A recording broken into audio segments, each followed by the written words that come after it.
завтра я вже йду на двір. Ти, мама, зніми мій плащ. Це має хтось подзвонив. Коротше, це в мене друга вже частина. О, дня. Олевна друга частина. Коротше, я вам зараз ще буду знімати.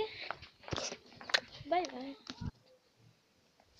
Я вже поїла. До зараз, наверное, то, наверное. Классный комбин. Комбин, да. Я зараз вам вся...